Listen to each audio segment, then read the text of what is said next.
Donc, je remercie bien ceux qui ont essayé de m'aider, Michael, ma famille, René Martin aussi.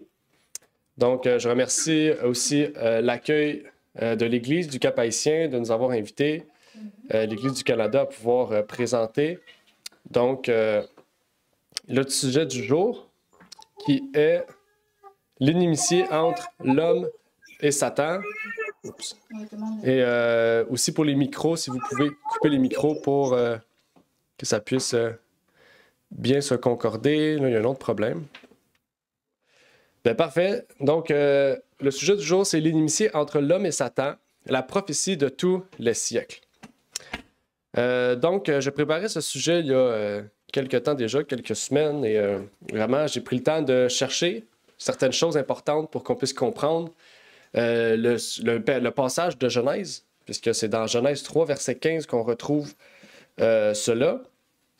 Et vraiment, il y a des choses vraiment impressionnantes et intéressantes qu'on retrouve dans ce passage, auquel que j'aimerais partager avec vous aujourd'hui.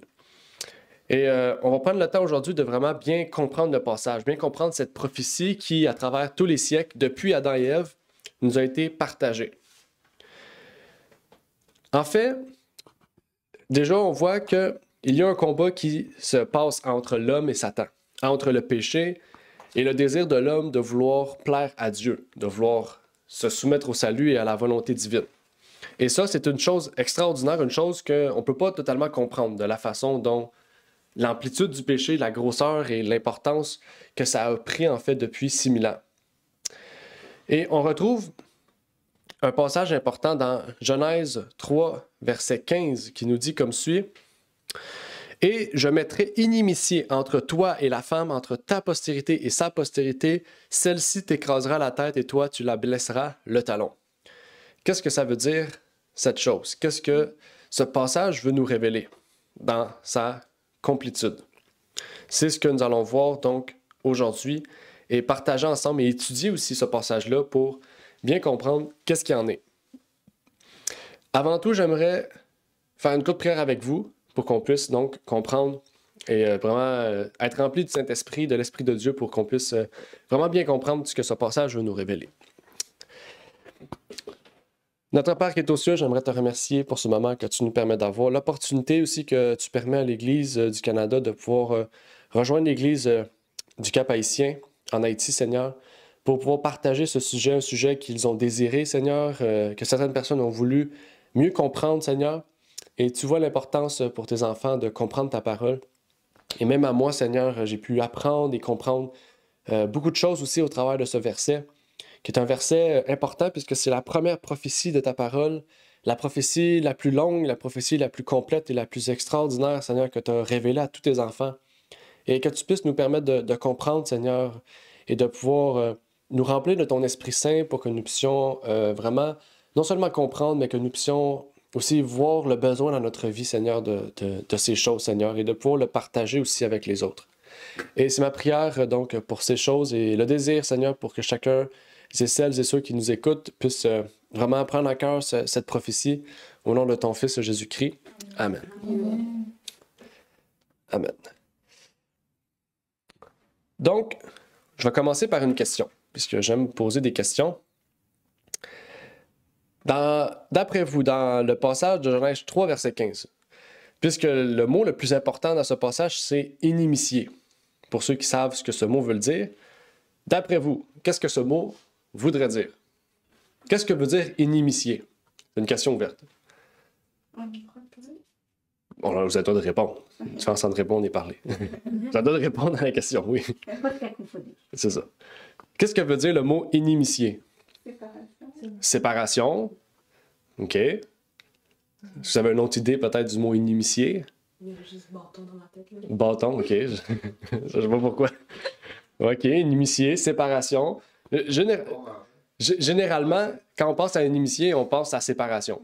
C'est vrai, hein? Quand on pense homme et Satan, on pense séparation. C'est-à-dire, Dieu a mis en place l'homme, mais a mis en place Satan, puis il a mis une séparation entre les deux. Mais c'est pas ça que ça veut dire. C'est là que j'ai appris beaucoup de choses, puis ça a parti aussi de quelque chose que ça a tout découlé mon message, en fait. J'ai parti de ça, puis je suis resté bloqué là-dessus, puis là, j'ai tout débloqué, j'ai tout suivi cette lignée-là pour parler du reste. Mais le mot inimitié, je ne sais même pas si je l'ai partagé avec vous sur l'écran. Non. Mais le mot inimitié, dans la Strong, la concordance Strong, ça signifie haine. Dieu a mis en l'homme l'haine envers Satan. Et Satan a mis... Dieu a créé une haine entre l'homme et Satan et entre Satan et l'homme. En fait, il faut savoir que si Dieu n'aurait pas mis cette inimitié, l'homme, de façon naturelle, va pencher vers Satan. Ce que je veux dire ici, c'est que la prophétie de Genèse 3, verset 15, démontre que l'homme, de façon naturelle et par ses propres forces, va toujours se tourner vers le mal, vers Satan. C'est grâce à Dieu et l'inimitié qu'il a mis, la haine qu'il a mis en l'homme de détester le péché qui nous permet de haïr Satan, dans le sens que de nous tourner vers Dieu. C'est pour vous dire que ça amène quelque chose de large à l'aspect du salut. OK? C'est-à-dire que quand on comprend le plan du salut puis qu'on l'applique dans notre vie, on développe une haine envers le péché et envers Satan, qui est l'auteur du péché. Ce qui n'est pas naturel à nous. C'est Dieu qui a créé ça en nous. C'est là que c'est important de comprendre que cette prophétie-là est vraiment l'ouverture de tout le plan du salut. Et on comprend déjà, je pourrais arrêter là, vous avez compris la prophétie, mais il y a beaucoup de choses à comprendre qui découlent après ça de se dire que si c'est pas naturel en moi d'haïr le péché ou de détester le péché, eh bien, il y a une façon auquel on peut, en fait, haïr le péché dès à présent. Et c'est le fait qu'on peut nous rattacher à Dieu. OK? Donc, c'est pas ici, qu'est-ce qu'il faut comprendre? C'est que c'est pas naturel à l'homme d'haïr le péché. OK? C'est quelque chose qui se crée, quelque chose qu'on peut développer en nous par le fait qu'on se rattache à Dieu. Donc, plus qu'on prie, plus qu'on étudie la parole, plus qu'on va développer notre haine envers, notre inimitié envers Satan et le péché. OK?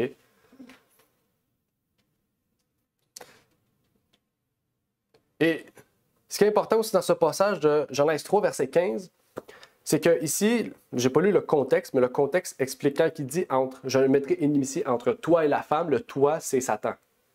C'est Dieu qui a créé l'inimitié entre Satan et la femme, et sa postérité, c'est-à-dire ses enfants, etc., tout ce qui va suivre. OK? Donc, on va partir de là, puis on va avancer. Parce que le mot haine, c'est un gros mot. T'sais. Quand on dit on haït quelqu'un, on ne peut pas haïr quelqu'un. Donc, pourquoi là, je vous dis d'haïr Satan? Okay? Satan, c'est l'auteur du mal incarné. Là. C'est le mal incarné. Okay? Puis, le fait d'haïr Satan, c'est pas inné en nous. C'est pas naturel. C'est quelque chose que Dieu développe en nous. Ça révèle qu'en fait, l'inimitié, si on s'appuie sur notre propre force, c'est impossible. On ne peut pas haïr le péché naturellement, par nos propres forces. C'est seulement Dieu qui nous permet de créer cette séparation-là importante dans notre vie. Et donc, ça nous révèle que sans Dieu, on ne peut vraiment rien faire. Aussitôt qu'on met Dieu de côté, et son Fils, puisque c'est par le moyen de son Fils qu'on peut avoir le salut, mais on met de côté le moyen par lequel on peut créer l'inimitié entre nous et notre famille, notre génération, et Satan. Et ça nous révèle aussi le point crucial de toute la Bible, c'est le combat de tous les siècles. Le combat entre le bien et le mal. Le combat entre la postérité de Dieu et la postérité de Satan. Entre la postérité de Satan et celle de Ève. Comment cela pourrait se passer? En fait, la postérité de Satan a déjà la défaite. C'est ce que révèle le texte de Genèse 3, verset 15. Puisque Dieu dit que la femme va écraser la tête du serpent. C'est-à-dire que la femme a déjà la victoire sur le serpent. Pourquoi? Parce que Dieu a créé l'inimitié entre Satan, le serpent, et la femme.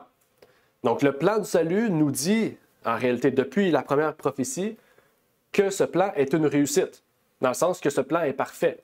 Okay? Et que si Jésus réussit sur terre le test, c'est-à-dire le passage de sa vie sur terre sans péché, et de mourir et de ressusciter par la suite, eh bien, le plan du salut, automatiquement, va se former, va être activé, actif, et qu'il est déjà effectif et parfait depuis la mort, depuis Adam et Ève. Un autre texte que j'aimerais lire avec vous, je vais essayer de prendre mon temps aussi de bien parler, pour que tout le monde puisse comprendre. Je sais que c'est difficile des fois Puis des fois aussi, quand je commence à parler, je prends mon temps, puis après, je rentre dans le message, fait que là, je parle vite, puis là, mon québécois ressort. Là. Désolé.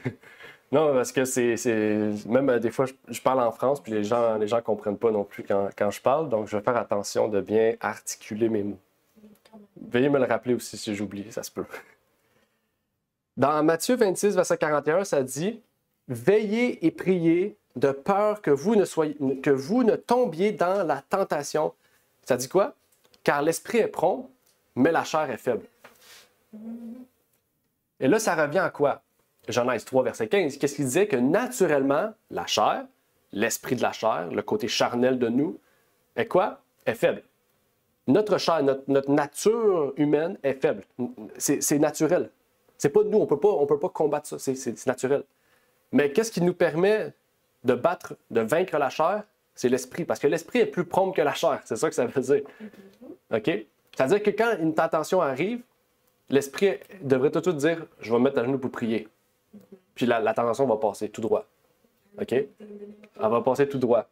Mais si notre esprit n'est pas prompt à suivre la volonté de Dieu, la chair va nous vaincre à chaque fois. Et la tentation va devenir un péché. Parce que la tentation n'est pas un péché.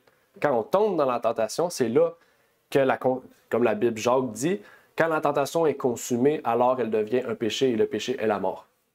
En fait, la tentation est le seul moyen de Satan pour nous amener à pécher. Satan ne peut passer par aucun autre moyen pour nous faire tomber. Parce que Satan n'est pas tout puissant, ne connaît pas tout, ne sait pas tout. Il ne peut pas aller dans notre esprit. Il est puissant, mais il n'est pas tout. Exactement. Il est puissant, mais pas tout puissant. Donc, il connaît nos penchants. Il sait que moi, par exemple, telle chose, je peux tomber. Donc, il va toujours faire en sorte de me mettre dans des situations, de faire en sorte que j'arrive vers cette tentation-là, parce qu'il sait que je suis faible de ce côté pour tomber.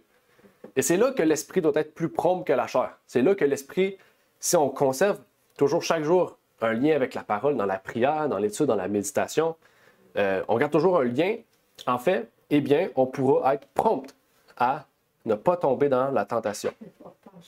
Exactement.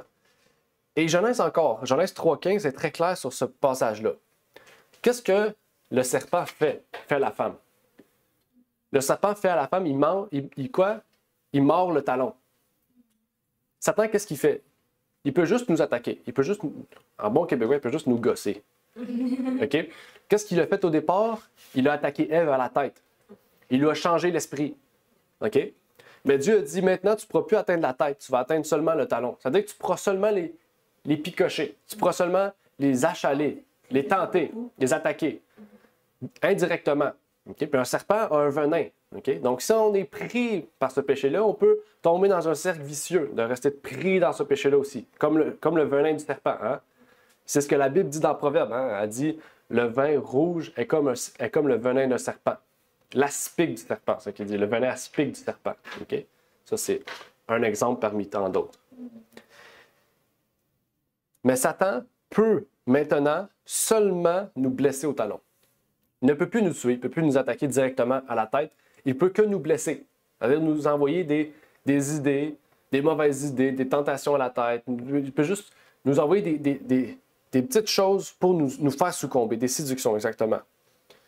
Il peut juste nous envoûter par les conséquences du venin du serpent, qui est la mort. Quand on se fait piquer par le serpent, puis qu'on consomme le péché que le serpent nous a tenté, on tombe, on meurt. Comme un venin de serpent. C'est là le parallèle que Dieu a fait avec le serpent. Satan utilise la tentation interne et externe. Ce que je veux dire, c'est qu'il utilise des pensées, des choses dans notre cerveau, mais aussi des choses externes. Ce qui veut dire que, par exemple, un cellulaire, une tablette, des personnes, d'autres choses qui ne sont pas reliées à nous directement, mais qui vont nous atteindre pour aussi nous faire succomber au péché. Parce que Satan connaît nos penchants personnels, il connaît nos habitudes de vie, qui ne sont pas nécessairement divins, ça peut être des habitudes humaines. Hein. Des fois, on a des habitudes humaines qu'on a prises. Hein. Je ne sais pas, quand vous vous levez, vous vous brossez automatiquement les dents, c'est une habitude humaine. Okay?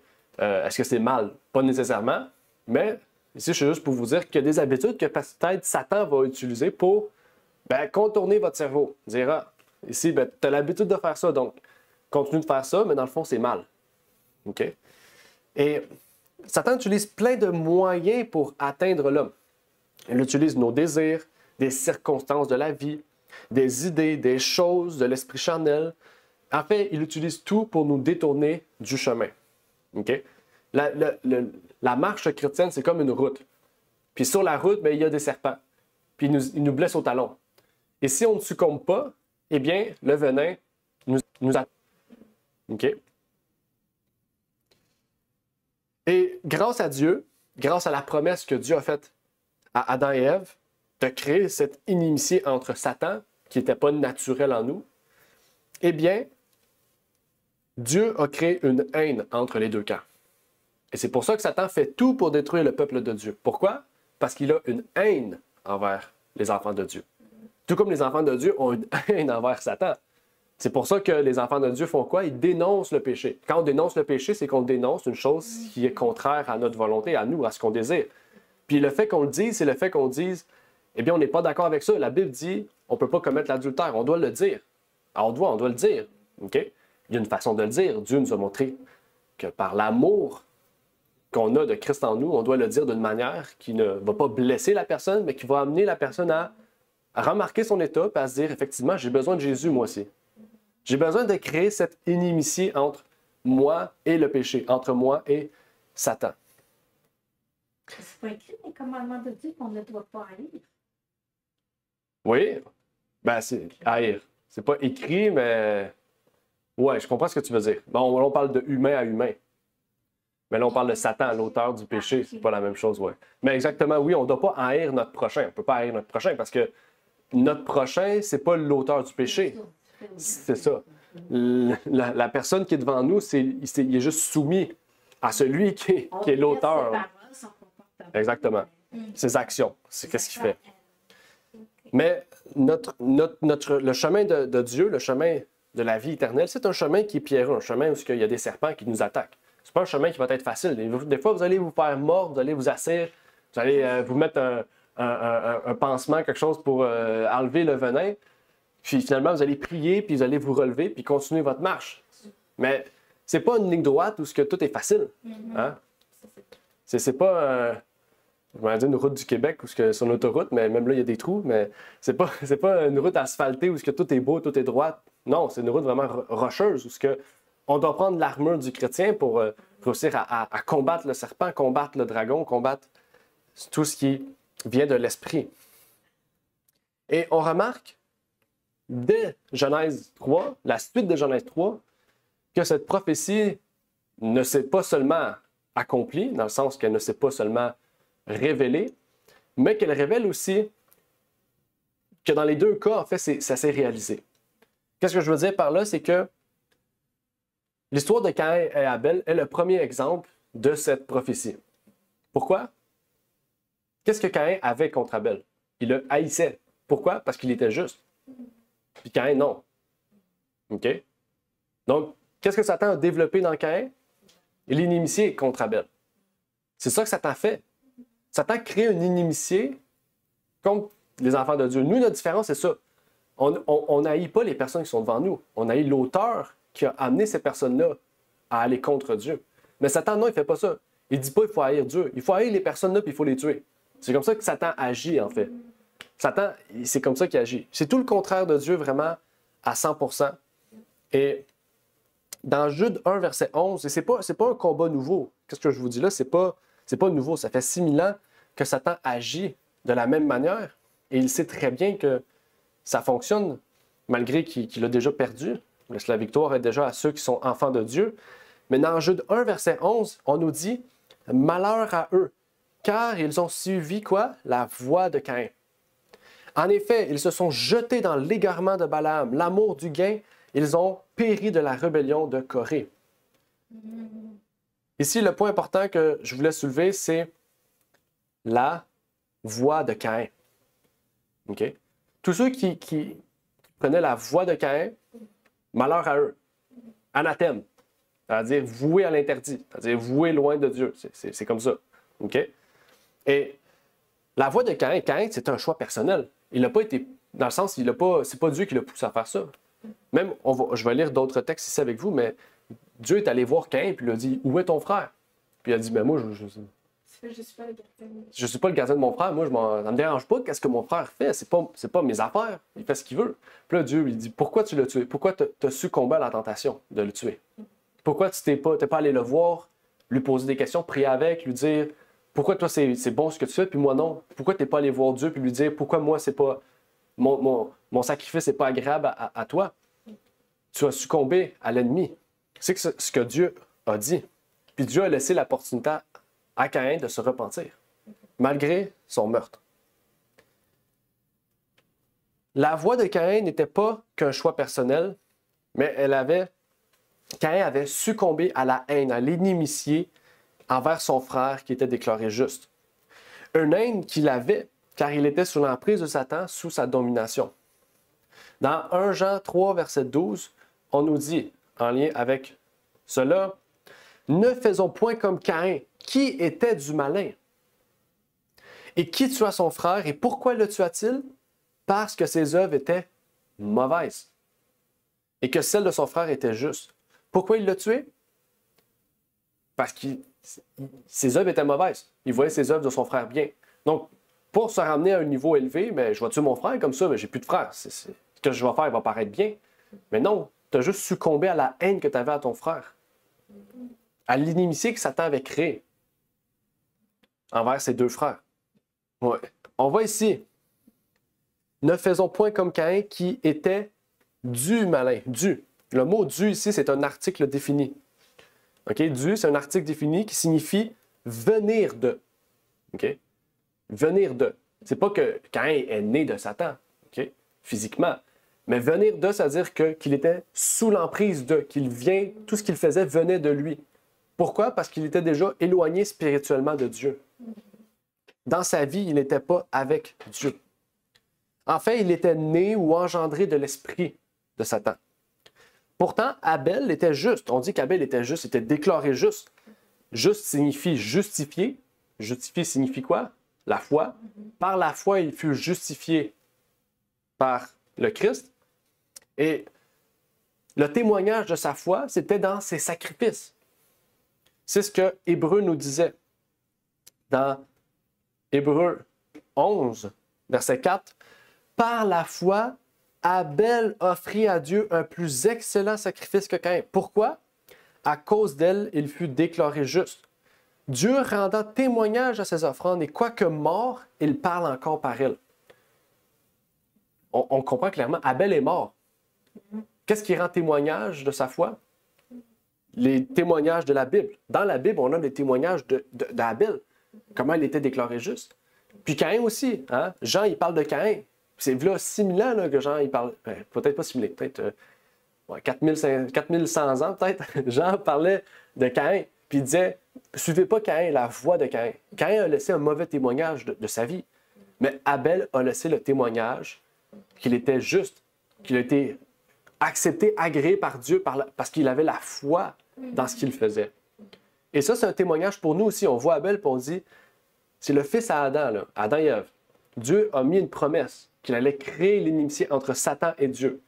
Abel a décidé de prendre le camp de Dieu et d'avoir la haine envers Satan, de créer l'inimitié entre l'ennemi de nos âmes et de faire tout ce qui était bon aux yeux de Dieu. Mais Caïn, lui, a succombé. Caïn, lui, il faisait une offrande à Dieu, il prenait n'importe quoi. Ah, il y a un peu de foin qui traîne, un peu de crottes d'animaux. On met ça dans ça, on donne ça à Dieu. OK? Mais Abel, non. Abel prenait le plus bel animal, il prenait tout ce qui était le mieux dans son champ. Puis il prenait un agneau en plus, puis il l'a offert. Et par la foi, il disait, Dieu, prends mon offrande, agrée mon offrande. Puis Dieu agréait. Mais Caïn, il n'agréait pas. Pourquoi? Parce que Caïn le faisait par obligation. Il ne le faisait pas parce qu'il aimait Dieu. Il le faisait parce que Dieu a dit de faire ça. Bon, ben, je prends n'importe quoi puis j'offre quelque chose. Qu'est-ce qui est arrivé? Ben, ton offrande n'est pas agréée, tu vois ça de ton frère agréé. Donc, tu développes une haine. Puis là, Satan, il parle. Satan, il parle. Va le tuer, va le tuer. Développe cette haine. Et Caïn a succombé. Et on voit que dans la source de tous nos problèmes, ce ne sont pas nos œuvres. Dans le sens, à la base, nos problèmes, ce n'est pas nos œuvres. Parce que nos œuvres, c'est le résultat de notre problème. Et notre problème, c'est notre esprit. Quand notre esprit n'est pas sous la domination de Dieu, les œuvres que nous allons commettre ne seront pas en accord avec Dieu. Donc, les œuvres sont le résultat, le témoignage de ce qu'on laisse de notre esprit. En fait, la source de nos pensées, de nos désirs, de tout ce qui, etc., en fait, sortent de notre esprit. Donc, ma question pour vous, c'est de quel esprit êtes-vous habité? De l'esprit de Caïn ou de l'esprit d'Abel? Ma question pour vous maintenant, est-ce que Caïn croyait en Dieu? Est-ce que Caïn croyait en Dieu? Avant de changer. OK, il a fui. On va aller voir ce que la Bible nous dit. Est-ce que Caïn croyait en Dieu? Et l'Éternel dit à Caïn, « Pourquoi es-tu irrité? Et pourquoi ton visage est-il abattu? Si tu fais bien, ne relèves-tu pas ton visage? Mais si tu ne fais pas bien, le péché est couché à la porte, et son désir est tourné vers toi, mais toi, tu te dois de dominer sur lui. » Ici, Dieu a parlé vraiment clairement à Caïn. Caïn, c'était quelqu'un qui croyait en Dieu. Okay? Parce que Dieu ne parlera pas à quelqu'un qui ne croit pas en lui, logiquement. Parce que de toute façon, tu vas dire « je suis fou ». J'entends une voix. Mais non, Caïn parlait avec Dieu, okay, directement. Et ici, c'est quelque chose d'intéressant. Parce que Caïn était triste, était irrité. Ça dit « pourquoi es-tu irrité? » Caïn était fâché, était en colère. Puis irrité, c'est quelque chose qui est répétitif, que tu n'aimes pas. Puis au lieu de le dire, mais tu le gardes intérieurement. Ça dit « et pourquoi ton visage est-il abattu? » Ça dit, après ça, Dieu dit à Caïn, « Si tu fais bien, ne relèves-tu pas ton visage? » C'est-à-dire que Caïn savait qu'il faisait quelque chose de mal, OK? Puis qu'il voyait ce que son frère faisait, il devenait irrité de ce que son frère faisait, mais au lieu d'avoir foi dans les choses qu'il faisait de mal, ou d'avoir confiance, de dire « je le fais avec joie » ou « je le fais parce que j'aime Dieu », mais non, pour lui, tout était mal, il se repliait sur lui-même, il se disait que tout ce qu'il faisait n'était pas bon, puis il développait encore plus cette haine et cette colère envers son frère. Et c'est pour ça que Dieu a dit, « Mais si tu ne fais pas bien, le péché est couché à la porte. » Ça veut dire quoi? Ça veut dire que là, il savait que Caïn vivait. Puis il lui disait, « Tu n'as pas commis de péché encore, mais devant ta porte, là, devant chez vous, là, à la porte de ton esprit, là, le péché est juste là. La tentation est là. » Il dit, si tu succombes, si son désir est tourné vers toi, mais toi, tu dois te dominer sur lui. Là, Dieu, qu'est-ce qu'il dit? Il laisse une chance à Caïn. Il lui dit, je sais ce que tu prévois faire. Je vois que la tentation est dans ton esprit. Mais si tu domines sur lui, tu vas pouvoir vraiment développer cette foi dans les offrandes que tu fais. C'est de ton devoir de te mettre à genoux et de prier pour dominer sur cette tentation. Parce que sinon, le péché qui est devant ta porte, il va entrer dans ta maison. Il va te consumer, comme le serpent, comme un venin. En fait, Dieu incite ici Caïn à se repentir, à dominer sur le péché, sur son péché, particulièrement le péché du meurtre qui allait arriver bientôt. Mais tout part du fait que son esprit, cette volonté qu'il avait en lui, n'était pas présente. En fait, la volonté de tuer son frère était plus forte que la volonté de suivre Dieu. Caïn était un enfant de Dieu, mais ses pensées, son esprit étaient tournés vers celles de Satan. Ce qui faisait que tout son être était dominé sous l'emprise de Satan et qu'il a créé cette inimitié entre Satan et les hommes justes, c'est-à-dire son frère. En se soumettant à son désir de tuer son frère, il se soumit à la domination de Satan et donc sous l'inimitié, la haine de Dieu. Dans Marc 8, verset 38, parce que Jésus utilise aussi ces termes très importants. « Car quiconque aura eu honte de moi et de mes paroles, parmi cette race adultère et pécheresse, le Fils de l'homme aura aussi honte de lui lorsqu'il viendra dans la gloire de son Père avec les saints anges. » Ça dit quoi? « Car quiconque aura eu honte de moi et de mes paroles, j'aurai honte de lui aussi devant Dieu, devant mon Père. » Tant que la grâce sera là, la honte de Dieu envers les pécheurs peut disparaître. Okay? Elle peut disparaître. Mais il arrivera au temps où c'est fini. Donc, Jésus va dire devant Dieu, regarde, il a eu sa chance, il a eu toutes les chances de son côté. Mais on doit conserver la honte sur cette personne-là. On doit détruire les pécheurs. Et ce n'est pas un acte, une action que Dieu est content de faire. Dieu le fait parce qu'il doit le faire. Parce qu'il y a un peuple sur terre qui périt, là, parce que c'est comme Abel et Caïn. Abel était droit. Abel, est-ce qu'il devait mourir? Non. Dieu a laissé faire les choses parce que il y avait d'autres personnes qui viendraient après. C'était le début du monde, en fait. Mais Abel, on le sait qu'il va être au ciel.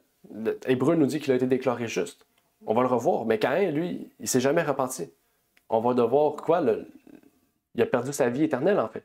Mais il a eu son opportunité. Dieu lui a parlé directement. Okay? C'est pas n'importe qui lui a parlé, c'est Dieu, le Dieu Tout-Puissant. Là. Le Dieu qui a créé la terre, les cieux, qui a envoyé son Fils pour que tout le monde puisse être sauvé. C'est lui qui a parlé à Caïn. Et c'est là que Dieu lui a dit clairement, dans Genèse 4, verset 15, « Et l'Éternel lui dit, c'est pourquoi si quelqu'un tue Caïn, Caïn sera vengé 7 fois. Et l'Éternel mit à Caïn un signe, afin que quiconque le trouverait ne le tuât point. Même encore, Caïn avait tué son frère. Il a fui la présence de Dieu. Il a dit à Dieu, « Oui, mais si je fuis ta présence, les gens vont me tuer, les gens vont me voler. Parce que les gens dehors sont méchants aussi, comme moi. Ou ils vont voir ce que j'ai fait envers mon frère. Et Dieu a dit, « OK, parce que tu m'as dit ça, je vais te mettre sur toi un signe. » Encore Dieu a laissé la grâce sur Caïn. Il a dit, « Si quelqu'un essaie de te tuer, il va être vengé 7 fois. » Dieu a mis un signe sur Caïn pour que personne ne le tue. Parce qu'il savait que les gens voudraient le tuer pour les actes atroces qu'il a fait, d'avoir le premier meurtre. Dieu protégeait en fait la vie de Caïn malgré son action, en fait, qu'il allait le mener à la vie éternelle. C'est pour vous dire que Dieu laissait encore à Caïn, en dehors de sa présence, de pouvoir revenir dans sa présence. C'est quelque chose, là. C'est pour montrer la grâce de Dieu. Dieu a averti Caïn de l'action qu'il allait commettre. Tu peux te repentir. Après l'action qu'il a commise, Dieu a dit, tu ne pourras plus rester ici, tu peux fuir ma présence, mais je mets une protection spéciale sur toi pour que personne ne puisse te tuer. Dieu a laissé encore sa grâce sur Caïn malgré l'action atroce qu'il avait faite envers son frère, qui n'avait rien fait. Son frère n'avait rien fait pour mériter ça, là. Mais Dieu donne l'opportunité à tous et chacun de pouvoir changer, de pouvoir revenir dans sa présence, de pouvoir détruire l'inimitié qu'il a envers nous et les enfants de Satan. Attendez quelques instants. Dans Patriarches et Prophètes, on peut y lire « Bien que le meurtrier ait mérité la peine capitale, un Créateur miséricordieux lui conserve la vie et lui donne le temps de se convertir. Mais Caïn ne vivra que pour s'endurcir, pour fomenter la révolte contre l'autorité divine et pour devenir le chef d'une race de pécheurs effrontés et intraitables. Poussé par Satan, cet apostat deviendra un meneur dont l'influence et l'exemple contribueront à démoraliser la société et à propager à tel point la corruption et la violence que la destruction du monde deviendra nécessaire. Par le déluge. OK? Je peux vous dire à quel point Caïn, c'est pas n'importe qui. Hein? Il a créé une ville, il a eu plusieurs femmes, de la polygamie. Ses fils ont été polygames. La ville qu'il a créée a mené à la création de la Babel, la ville de Babel, OK? Parce que ses enfants, etc., ont fait d'autres choses de pire. Puis après ça, ça a mené jusqu'à l'époque de Noé. Puis l'époque de Noé est décrite dans Matthieu 24 comme la même époque qui va se retrouver aujourd'hui dans notre état moderne, dans notre génération. Donc, c'est pour vous dire que l'esprit de Caïn, la voix de Caïn est aujourd'hui présente. OK? Et ces gens-là vont avoir une haine envers ceux qui sont dans la voie du Seigneur. Une haine qui va les pousser jusqu'à nous mettre en prison, nous tuer ou faire toutes sortes de choses. Mais Satan, pour ceux qui peut-être disent ouais, ben ça va fort, il faut savoir qu'on a déjà la victoire. Dieu a dit, Ève, tu vas écraser la tête du serpent. Et il va vouloir te blesser le talon, puis toi, tu vas écraser sa tête. Donc, Satan a déjà la défaite sur nous, chacun d'entre nous. Et ça, c'est une bonne nouvelle. On devrait dire Amen à cela. Amen. Dans Genèse 4, versets 16 à 19, on peut lire « Et alors Caïn sortit de la présence de l'Éternel. Il s'enfuit de Dieu. Et habita au pays de Nod. Qu'est-ce que signifie Nod? Exil. Okay, c'est à l'Orient d'Éden. Puis Caïn connut sa femme qui conçut et enfanta Enoch. C'est pas le même Enoch qui est parti au ciel. Okay? Or, il construisit une ville qu'il appela Enoch du nom de son fils. Puis Irad naquit à Enoch. Irad engendra Méhujaël. Méhujaël engendra Métusaël. Métusaël engendra Lémec. Et Lémec prit 2 femmes. Le nom de l'une d'elles était Ada et l'autre Tila. Au lieu de se repentir, Caïn a fui la présence de Dieu. Il a fondé une ville. Puis ses enfants ont été le point de départ du plan polygame qui existe aujourd'hui dans plusieurs religions et pays surtout aussi. Donc c'est pour vous dire en fait que Caïn était vraiment le point de départ des plus grands péchés qu'on connaît aujourd'hui, qui sont déclarés normaux. Parce qu'aujourd'hui, tout ce qui était bien est rendu mal, puis tout ce qui est mal est rendu bien. C'est ce qu'Ésaïe nous dit. Et aujourd'hui, on vit exactement dans cette situation de la vie.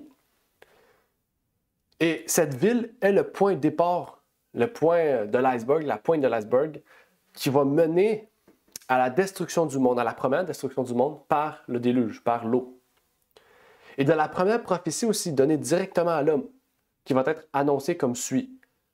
Dans Genèse, encore une fois, et qui nous dit dans Genèse 6, versets 1 à 3, « Or, quand les hommes eurent commencé à se multiplier sur la face de la terre et que des filles leur furent nées, les fils de Dieu virent que les filles des hommes étaient belles, et ils prirent des femmes d'entre toutes celles qui leur plurent.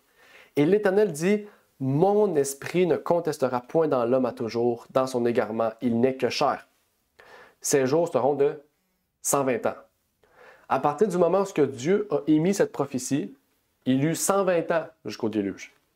Okay? Mais ici, ce que je voulais vous faire ressortir principalement, c'est qu'il y avait 2 classes dans le monde. 2 classes. Les enfants de Dieu, les fils de Dieu qu'on appelle, et les fils des hommes, les filles des hommes. Ils vivaient séparément, là. Ils ne vivaient pas ensemble. Je peux vous dire à quel point les enfants de Dieu, aujourd'hui, on est vraiment loin de cette idée-là. C'est fou, là. Mais vraiment, les fils de Dieu se mariaient avec les fils de Dieu, les filles des hommes se mariaient avec les fils des hommes. Mais ici, qu'est-ce qui a fait en sorte que le déluge est arrivé? C'est que les fils de Dieu ont commencé à se corrompre avec le monde. Ils ont dit, les filles des hommes sont plus belles que les filles de Dieu. On va aller vers les filles des hommes. Ils ont pris, qu'est-ce qui est arrivé? C'est une grosse amalgame entre le bien et le mal. Et ça a fait en sorte que Dieu a dit, au point où on est rendu, on doit détruire l'homme, en fait. On doit détruire l'homme. On doit détruire l'homme pécheur par le déluge. Cela part du principe des villes et de Satan. Pourtant, Dieu avait créé l'inimitié entre l'homme et Satan. Il faut bien comprendre, Dieu avait créé l'inimitié entre l'homme et Satan, pour dire qu'elle n'existait pas avant. Il avait révélé qu'il y avait des fils de Dieu et des filles des hommes. Comment on pouvait les distinguer? Par une séparation totale d'avec le monde. On le voit ici. Comment Moïse peut savoir qu'il y avait des fils de Dieu et des filles de hommes? C'est parce qu'il y avait une distinction dans tous les aspects de leur vie, en fait. Physique. Il faut savoir aussi que je ne vais pas entrer dans ça, mais il y avait différentes choses aussi, physiques et tout, qui étaient différentes des 2 parties.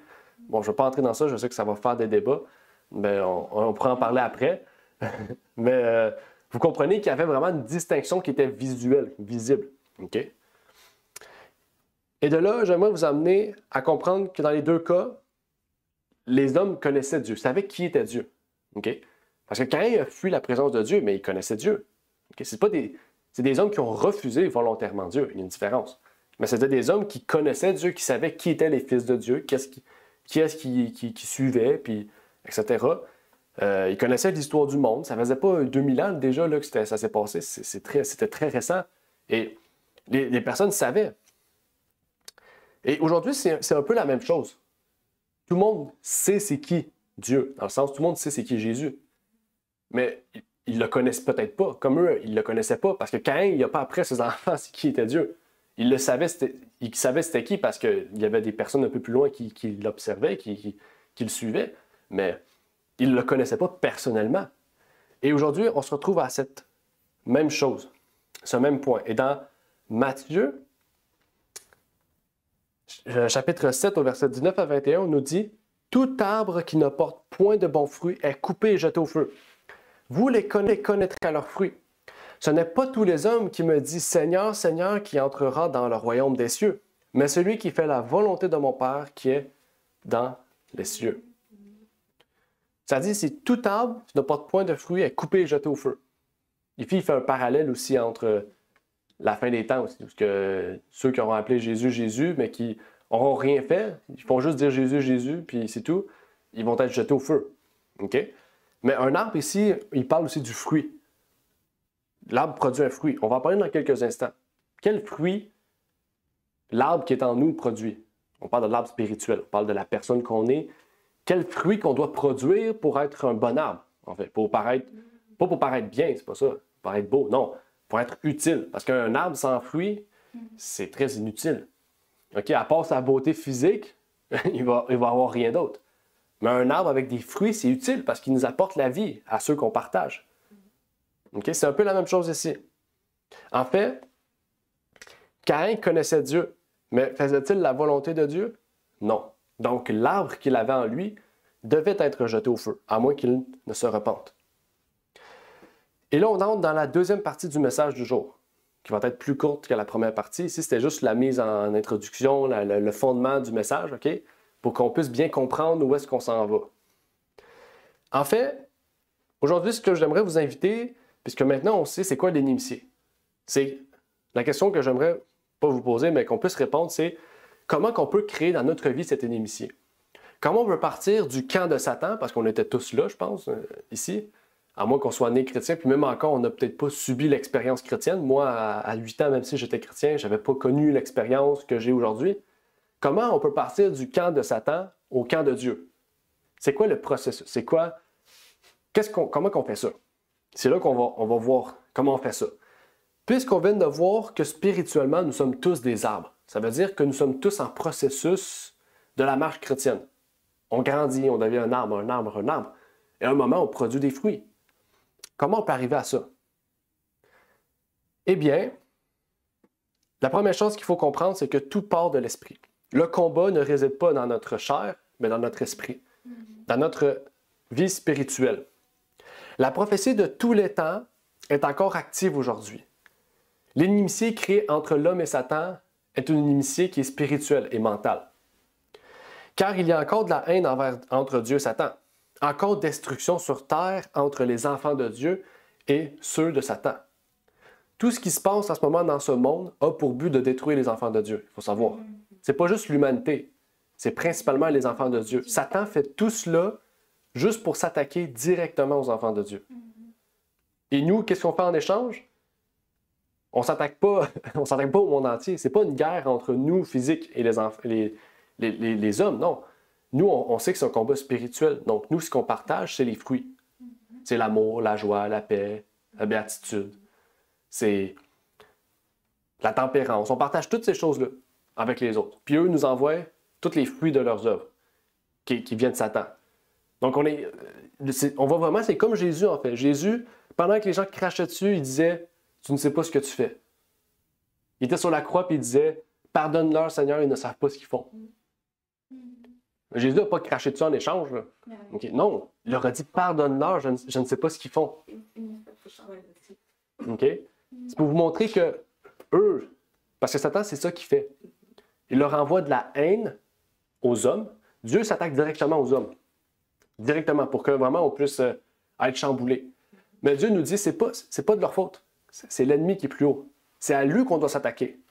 À eux, on ne doit pas s'attaquer. On doit leur partager l'amour, on doit leur partager la vérité, on doit leur partager, les aider quand même s'ils sont méchants.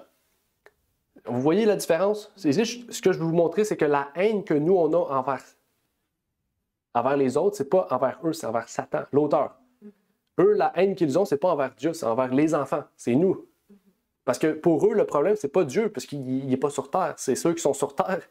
Donc, vous comprenez qu'il y a une différence de la façon dont nous allons, on pourrait dire, nous battre, en fait. Eux se battent plus de la façon physique, nous, on se bat plus de la façon spirituelle. Parce qu'on sait que le combat vient de la tête. Et ici, je vais vous montrer une preuve qui est assez simple, plus simple que peut-être ce que je viens de vous dire. Ici, dans ce passage-là, on retrouve le terme chair et esprit à 3 reprises. Là, je vous demanderai de bien écouter Romains 8, 5 à 8, qui nous dit « Car ceux qui vivent selon la chair s'affectionnent aux choses de la chair. Mais ceux qui vivent selon l'esprit s'affectionnent aux choses de l'esprit. » C'est clair. Okay, Car l'affection de la chair, c'est la mort. Mais l'affection de l'esprit, c'est la vie et la paix. Parce que l'affection de la chair est inimitié. Et quoi? Haine contre Dieu, car elle ne se soumet pas à la loi de Dieu, et en effet, elle ne le peut. Or, ceux qui sont dans la chair ne peuvent plaire à Dieu. C'est clair. Ce que je viens de vous expliquer, c'est ça. OK? C'est plus clair. Puis prenez le texte en compte parce que c'est très, très direct. Et je vais vous partager, encore pour aller plus loin, un résumé. J'ai vraiment été gentil. Je vous ai partagé un résumé en plus. OK? Merci. Vie éternelle égale affection de l'esprit, égale vivre de l'esprit, égale suivre la loi de Dieu.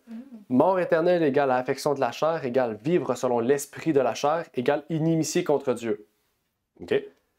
Parce qu'il faut savoir que dans la Bible, dans les Bibles francophones, on écrit chair. Mais en anglais, c'est pas chair, c'est esprit charnel. Quand on parle de la chair, il y en a beaucoup qui vont penser que c'est le sang, tu sais, que le péché est dans le sang, dans le corps, mais c'est l'esprit. Il faut comprendre ça. À chaque fois qu'on parle de chair dans les Bibles francophones, on parle de l'esprit de la chair. Pas toujours, mais très souvent, majoritairement. Et c'est ça, le combat réside dans l'esprit. L'esprit de chair, charnel, l'esprit humain, notre esprit naturel de naissance. Et pour créer cette inimitié, il faut prier, se mettre à genoux et recevoir l'Esprit de Dieu. Parce que ce n'est pas quelque chose de naturel, quelque chose qui vient à nous par notre désir de vouloir plaire à Dieu. Et donc, pour avoir la victoire sur le serpent, il faut avoir la victoire sur notre vieil homme, c'est-à-dire sur notre vieil esprit charnel. Parce que l'esprit de charnel, on pense qu'on a tout un esprit différent, mais c'est tout la même. Ça fait 6000 ans qu'on est de la même manière. On est avec 2 jambes, 2 bras, un corps, une tête, un cerveau. On a tous le même esprit. Mais, vu qu'on est tous différents, qu'on a une lignée différente de personnes, mais on a toutes des tentations différentes. OK? Parce que, par exemple, un parent qui est alcoolique, l'enfant risque de tomber dans l'alcoolisme s'il ne change pas. Et il faut briser ça. Et comment on fait pour briser ça? En retournant à Dieu. Parce que nos parents ne l'étaient peut-être pas. C'est là qu'on brise la chaîne. C'est quelque chose, c'est pour vous montrer qu'on peut briser les chaînes, tout se brise. Parce qu'avec Dieu, on peut libérer tout ce qu'on avait dans le passé qui était mal. Et c'est ça la victoire. C'est ça l'inimitié que Dieu a créée en nous, qui n'est pas naturelle à nous. Et là, ma question pour vous, c'est, vous avez le choix aujourd'hui de vivre en inimitié contre Dieu ou contre Satan. Vous avez le choix d'être haï de Dieu ou être haï de Satan. C'est ça, en fait. C'est à vous de décider. Voulez-vous être haï de Dieu ou haï de Satan? Parce que si vous êtes haï de Satan, vous aurez la vie éternelle. Mais si vous êtes haï de Dieu, vous aurez la plus belle vie physique possiblement, avec tous les plaisirs du monde. Faire les voyages, illimité, boire tout l'alcool que vous voulez, les drogues que vous voulez. Il y en a qui trouvent ça le fun, là, avoir tous les plaisirs de la chair comme ça. Mais vous allez être inimitié contre Dieu. Là, être haï par Dieu, c'est pas n'importe quoi, c'est perdre la vie éternelle. Donc, vous en profitez sur terre, en fait. Parce que l'homme a créé des plaisirs. L'homme, c'est ça. Tant aussi longtemps qu'il va être contre Dieu, il va créer toutes sortes de choses pour plaire à lui-même. OK? Et ça va toujours augmenter. Parce qu'à un moment donné, quand vous commencez avec quelque chose de petit, vous vous habituez. Donc, vous voulez quelque chose de plus fort. Là, vous vous habituez. Quelque chose de plus fort, vous vous habituez. Bientôt, je ne sais pas ce qui va arriver. Je ne sais pas ce que l'homme va imaginer, parce que la Bible dit que dans les derniers temps, l'homme va imaginer tout ce qu'il peut imaginer. Il va faire tout ce qu'il peut imaginer. Donc là, à un moment donné, peut-être le 10 ans, on ne parlait pas du fentanyl, là on parle du fentanyl, ça tue quelqu'un en quelques instants. Peut-être dans un autre prochaine année, ça va être une autre drogue 4 fois plus puissant qui va vous amener, je ne sais pas où, dans quel espace, mais pour vous montrer que l'homme fait tout pour rechercher un plaisir qui l'amène à la mort. C'est grave, là. OK? Un plaisir de 15 minutes pour mourir après, là, physiquement. OK? Mais Dieu nous dit, si vous me suivez, j'allais recevoir aussi des difficultés physiques. Parce que Satan va tout faire pour nous détruire. Mais même si vous mourrez, vous aurez la vie éternelle. Vous allez ressusciter. Dieu va dire, à un instant, il va dire, mes enfants, levez-vous. Puis vous allez revenir à la vie. Puisque si notre esprit est transformé, alors les œuvres qui vont suivre de notre nouvel esprit vont changer aussi. Notre caractère va donc changer et devenir de plus en plus semblable à celui de Dieu. On nous dit ici dans Galates, le fruit de l'esprit est l'amour, la joie, la paix, la patience, la bonté, l'amour du bien, la fidélité, la douceur, la tempérance. C'est pas écrit les fruits de l'esprit, c'est le fruit de l'esprit. Ça veut dire que si vous recevez l'esprit, tous ces fruits vont être pareils aux autres. Chacun doit développer ses fruits. Okay? Autant dans l'Église que dans le monde. Okay? C'est important. Donc, comprenez ici clairement qu'il y a des fruits. Ces fruits-là, c'est les fruits de notre arbre qu'on doit avoir. C'est des fruits importants que chaque personne doit avoir. Et il n'y a qu'un seul esprit qui puisse déverser ce flot de joie et de paix pour chacun de nous. Chacun de nous, en fait, qui sont haïs de Dieu, peuvent devenir l'ami de Dieu. C'est impressionnant, pareil, hein? De partir d'être haï de Dieu à ami de Dieu. Et c'est pas moi qui vous le dis, c'est la Bible qui le dit. Dans Jacques 4, verset 4, « Hommes et femmes adultères, ne savez-vous pas que l'amour du monde est une inimitié contre Dieu? » Une quoi? Une haine. Qui voudra donc être ami du monde se rendra ennemi de Dieu. Ici, c'est clair. Si on est ami du monde, on est haï de Dieu. C'est la Bible qui le dit. Donc, logiquement, l'effet contraire, c'est que celui qui aime le monde n'aime pas Dieu. Parce que si on est ami du monde, on est un ami de Satan, puis on haït Dieu. Donc, ici, c'est juste l'effet contraire. Là. C'est Tout ce qui est ce qu'il de dit. l'ordre contre Dieu. Exact. On va lire un autre texte. J'essaie de ne pas aller trop vite, mais en même temps d'accélérer parce que le temps avance. Je pensais que ça serait plus court, mais... OK. Mais fais ça vite. On va attendre encore 1 heure, c'est bon. Ici, j'ai un texte important, mais intéressant aussi. Mais nous ne devons pas oublier que l'amitié... Ici, c'est très important. Ce texte-là, je l'ai vraiment aimé. J'ai vraiment aimé ce passage-là. Prenez le temps de l'écouter et de le lire. Mais nous ne devons pas oublier que l'amitié est basée sur la confiance mutuelle.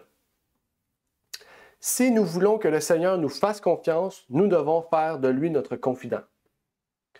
Si nous confessons nos péchés en lui exposant dans le secret toutes nos faiblesses et nos difficultés, il se montrera un ami fidèle et nous révélera son amour et son pouvoir de nous délivrer de la tentation. Amen.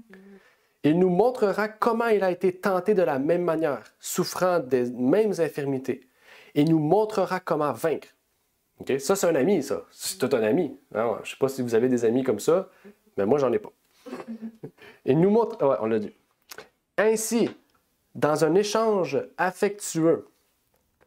attendez. Ouais, de confidence. Nous serons assis ensemble dans les lieux CS en Jésus-Christ. Il nous montrera des choses merveilleuses. Et nous pourrons souper. Oui, c'est merveilleuses.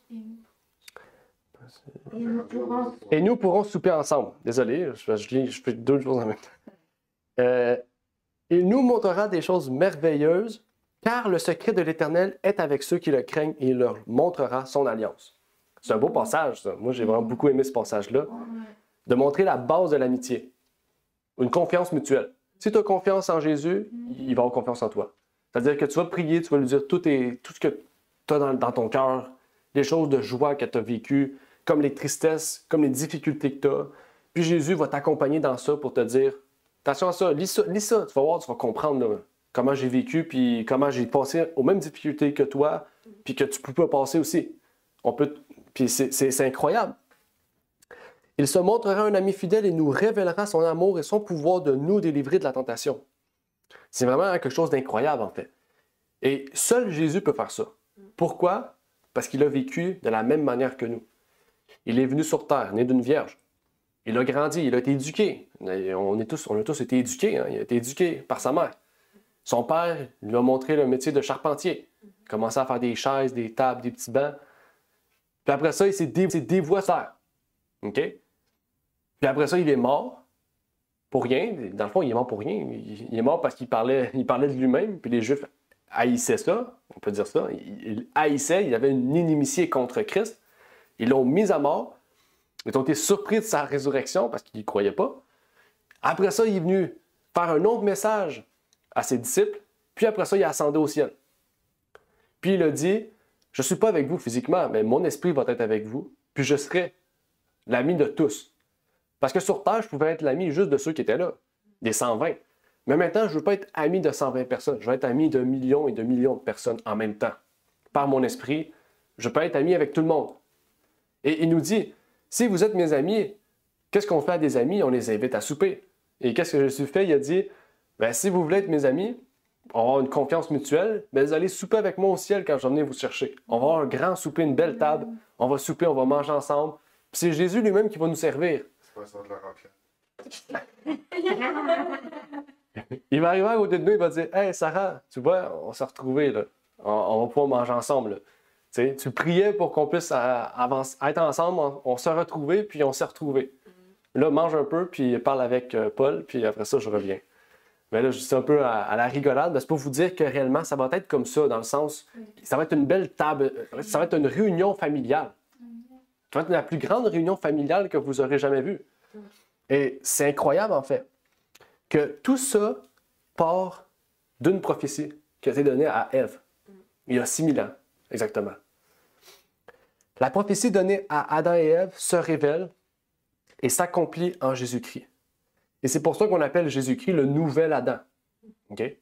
Parce qu'il est le nouvel Adam. Il est celui de la nouvelle naissance qu'on a en nous. Quand on est baptisé, on sort de l'eau et qu'on subit cette nouvelle naissance, on renaît en Jésus-Christ. On renaît dans cette nouvelle création, dans le sens, dans cette nouvelle création de vie, cette nouvelle vie vraiment. Et quand Abel est décédé, Dieu a donné un autre fils à Ève. Le fils à Ève s'appelait Seth. Et Seth, après sa naissance, c'est écrit, et à partir de ce moment, le retour de ceux qui suivaient l'Éternel est arrivé. Donc, quand Abel est mort, Seth a pris la place d'Abel comme un enfant juste. Il a ramené la lignée juste. On dit, quand Seth est né, les gens ont recommencé à suivre l'Éternel, suivre la voie de l'Éternel. C'est important, là.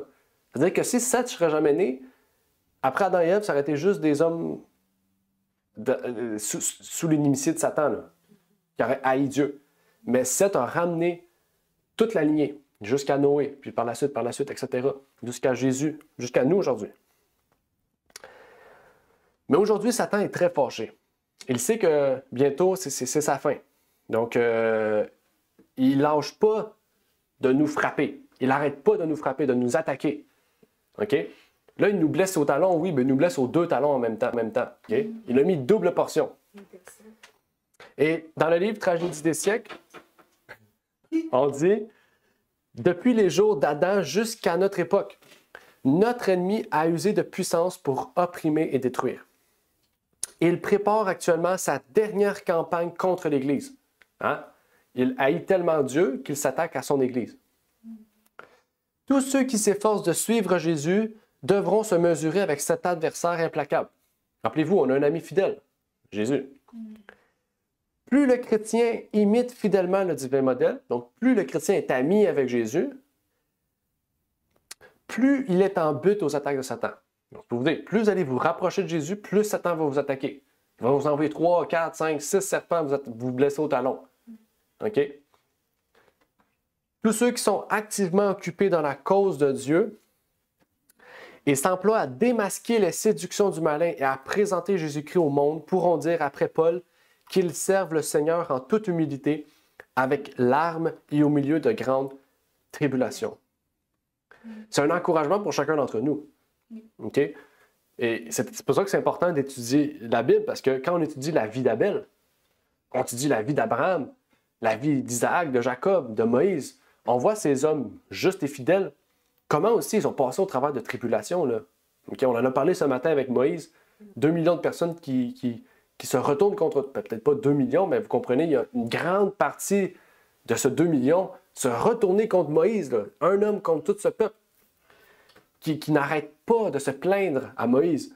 On veut ci, on veut ça, il nous manque ci, il nous manque ça, on veut On veut voir Dieu, on veut voir ci, on veut avoir ça.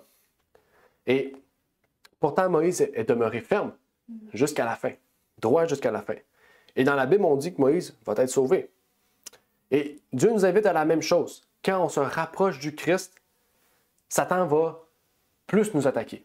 Et c'est là que, si on s'unit avec Christ, avec son Église, on doit s'entraider mutuellement entre frères et sœurs, mais entre Christ et entre ses enfants qui prient. C'est-à-dire qu'on doit encore plus prier, qu'on doit encore plus venir à l'Église pour être ensemble, demeurer ensemble, se réunir, vraiment avancer ensemble pour demeurer fort dans la foi, parce qu'il va arriver des temps difficiles. Et Timothée l'a dit. Il a dit, Timothée, Paul a dit à Timothée, le jeune Timothée, Timothée était très jeune, hein, il avait notre âge, nous aussi. Okay, c'était un très jeune prédicateur. Regardez ce que Paul dit à Timothée. Or, sache que dans les derniers jours, il y aura des temps difficiles.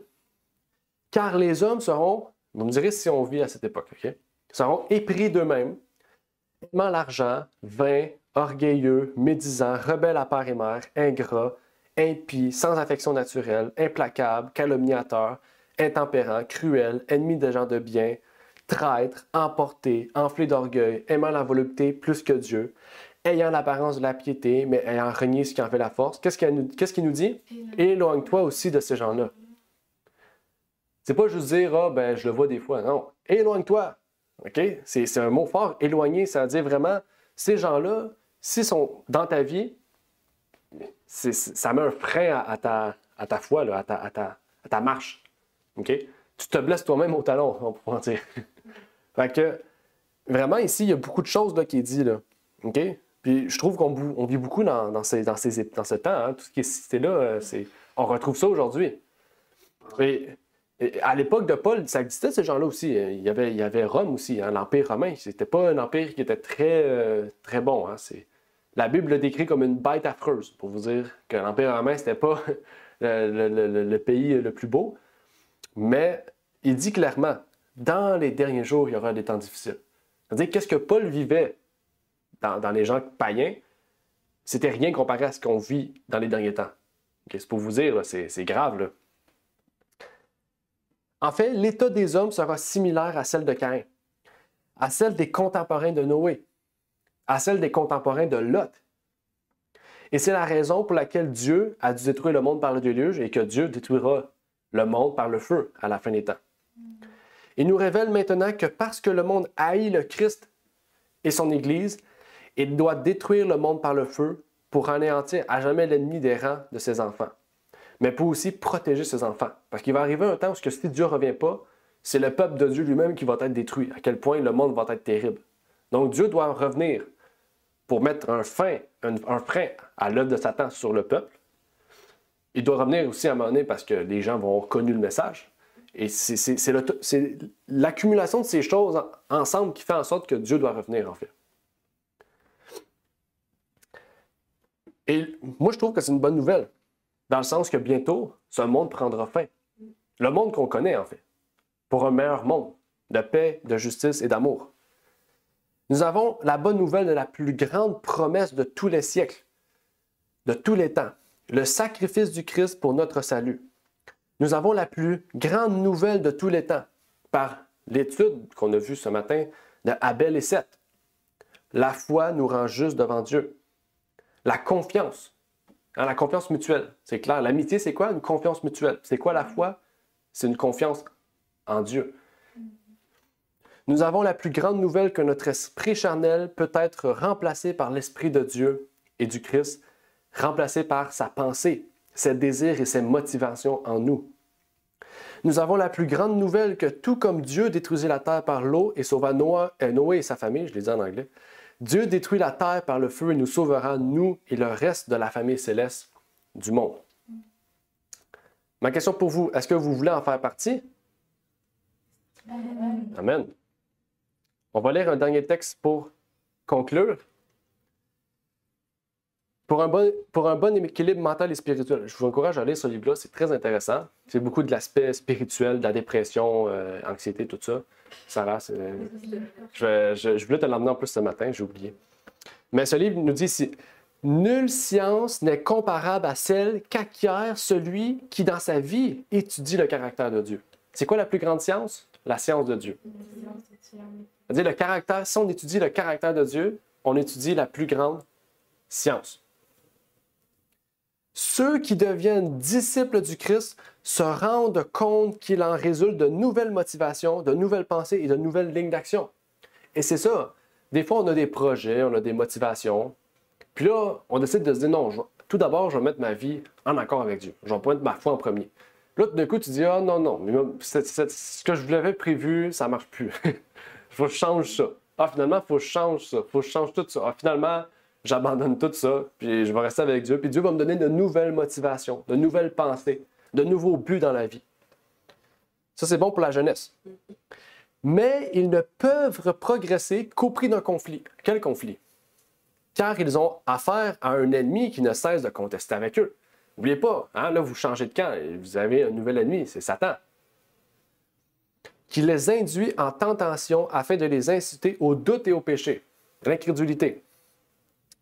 Nous devons vaincre des tendances mauvaises, héréditaires et acquises. Les inclinations et les passions doivent être placées sous le contrôle du Saint-Esprit. C'est une lutte incessante de ce côté-ci de l'éternité. Mais si nous avons à mener des combats permanents, nous avons aussi des précieuses victoires à remporter. Or, la victoire sur le moi et sur le péché a plus de valeur que l'esprit humain ne saurait l'apprécier. C'est un texte aussi que j'ai trouvé assez puissant. Et surtout, le prix. Hein? Quand on se donne à Dieu, on se crée un nouvel ennemi. Mais par exemple, le nouvel ennemi qu'on crée, il n'est pas plus puissant que celui qu'on avait auparavant, qui était Dieu. Mais finalement, quand on a tourné la médaille de bord, on est rendu du côté de Dieu, eh bien, on sait que le plus grand ennemi de l'univers est devenu notre meilleur ami. Puis là, on se bat contre quelqu'un qui n'est pas tout-puissant, n'est pas omniscient, omniprésent, omnipotent. C'est quelqu'un qui est juste puissant, dans le sens, il est puissant, oui, on va avoir des difficultés, mais on a déjà la victoire. On sait que si on met en pratique ce que la Bible nous a donné comme guide pour avoir la victoire, on a déjà la victoire. Et le plus grand problème de l'humain, c'est pas tant le fait qu'il n'y a pas les... Comment je pourrais dire? Le guide. C'est pas tant qu'il n'y a pas la puissance. C'est le vouloir, en fait, qui nous manque des fois. Des fois, on n'a pas le vouloir. On est genre, ah, OK, ben, ça me tente pas aujourd'hui d'ouvrir la Bible ou d'écouter une méditation pour me mettre en Dieu. On le fait pas. Mais juste ça, tu viens de donner plus de force à l'ennemi. Bien, tous les humains de la Terre ont le manuel, ont l'équipement, c'est-à-dire qu'ils ont l'armure du chrétien, ils ont le guide de vie, ils ont notre meilleur ami. On a tout. Chose qui nous manque, c'est le vouloir. Et c'est ça qu'il faut prier. Moi, je vous encourage à prier pour que Dieu nous mette le vouloir de consacrer sa vie à Dieu. Le vouloir de faire toute notre vie, sociale, etc., peu importe toute notre vie, tout ce qui nous entoure, notre cercle, notre bulle, on pourrait dire, faire de notre bulle une bulle divine. Et ça, c'est notre combat. Le plus grand combat, c'est notre esprit. Hein? Le plus grand combat, c'est le combat de l'esprit. Je ne dis pas que c'est plus facile pour moi, c'est difficile pour tout le monde. On a tous le même ennemi, il nous attaque tous de différentes manières parce qu'on n'a pas le même passé, on n'a pas les mêmes tentations, on ne vient pas de la même famille, donc nécessairement, on n'a pas... Exactement. Donc, c'est juste vers Dieu qu'on peut se plier pour lui dire, viens m'aider Seigneur, j'ai besoin de toi. Parce que ça fait des années, je sais, puis là, maintenant que je sais que j'ai quelqu'un puissant, tout puissant, je sais maintenant que je peux avoir la victoire. Et nos luttes deviennent ses luttes. Hein? En Jésus-Christ, nos luttes deviennent ses luttes. Jésus-Christ, il prend nos luttes comme ses luttes à lui. Et c'est notre ami. Donc, quand on tombe, lui aussi, il tombe. Dans le sens, il est triste face à ça. Il vient triste parce qu'il dit, on était presque. On reviens mon fils, reviens mon frère. Je vais t'accompagner, c'est pas grave. On peut tomber, reviens. Maintenant, relève-toi, puis on va avancer ensemble. Par la foi, on va avancer ensemble. Et c'est à partir de ce moment-là qu'on comprend que vraiment, l'inimitié entre Satan et l'homme, c'est quelque chose de surnaturel. Le salut que Dieu nous a offert, c'est quelque chose de surnaturel. C'est pas quelque chose de naturel en nous. Dieu nous a donné un équipement surnaturel. Aucun scientifique ne pourra le comprendre, ne pourra l'expliquer. Aucun homme ne pourra le comprendre et l'expliquer totalement. Mais par la parole de Dieu, on sait que Dieu nous a donné ça. On doit avancer par la foi, faire confiance en Jésus-Christ et il deviendra notre meilleur ami. Que Dieu vous bénisse.